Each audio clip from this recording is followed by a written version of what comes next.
Shalom saudara yang dikasih dalam Tuhan, kembali lagi dengan renungan hari ini dengan judul berhati-hati dan bertanggung jawab. Mari kita terlebih dahulu satu dalam doa. Bapa kami di dalam kerajaan surga, kami akan mendengarkan kebenaran firman-Mu, berkati kami agar kami boleh belajar sesuatu. Di dalam nama Yesus Kristus kami berdoa, amin. Saudara, bahan bacaan kita hari ini terambil dari 1 Timotius 3 ayat yang pertama hingga ayat yang ke-7.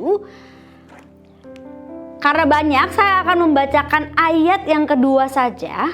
Demikianlah firman Tuhan, karena itu penilik jemaat haruslah seorang yang tak bercacat, suami dari satu istri, dapat menahan diri, bijaksana, sopan, suka memberi tumpangan, cakap mengajar orang. Amin. Demikianlah pembacaan firman Tuhan kita.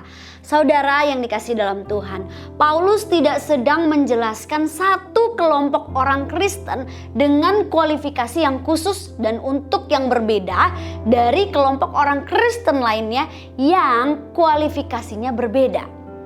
Jadi yang Paulus sedang bicarakan yaitu kelompok orang Kristen dengan kualifikasi yang sama. Sebenarnya buat semua orang yang namanya orang Kristen harus seperti itu.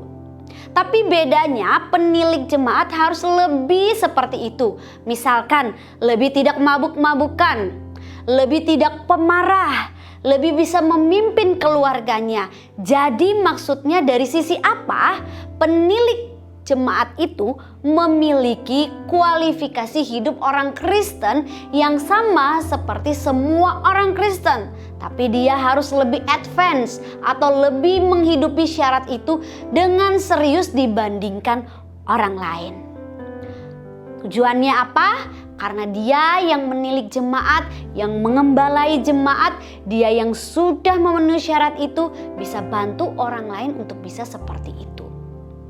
Intinya ketika Paulus kasih kualifikasi di 1 Timotius 3, Paulus sedang tidak kasih kualifikasi khusus untuk penilik jemaat.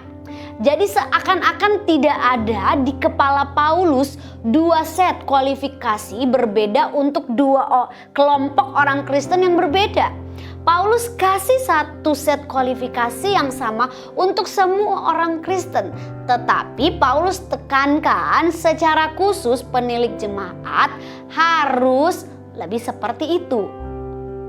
Dari renungan hari ini, kita dapat mengambil pelajaran berharga.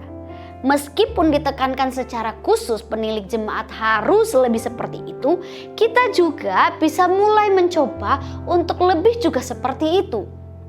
Kita bisa menerapkan di dalam kehidupan kita sebagai jemaat yang lebih bisa menahan diri dan tidak mudah emosi. Kita bisa lebih bijaksana supaya kalau ada berita-berita tidak menyenangkan, kita tidak langsung cerna atau kita terima mentah-mentah, tetapi kita bisa olah berita itu dan dipikirkan dengan serius apakah benar atau tidak. Atau kita bisa lebih sopan dalam berbicara, tidak mengeluarkan kata-kata kasar atau mengutuk orang yang rese. Saudara, kiranya firman Tuhan hari ini memberkati setiap kita. Amin. Mari kita bersatu dalam doa. Bapa di dalam kerajaan surga, terima kasih untuk kebenaran firman-Mu. Tolong kami sehingga kami boleh menghidupi kebenaran firman-Mu. Haleluya. Amin. Soli Deo Gloria.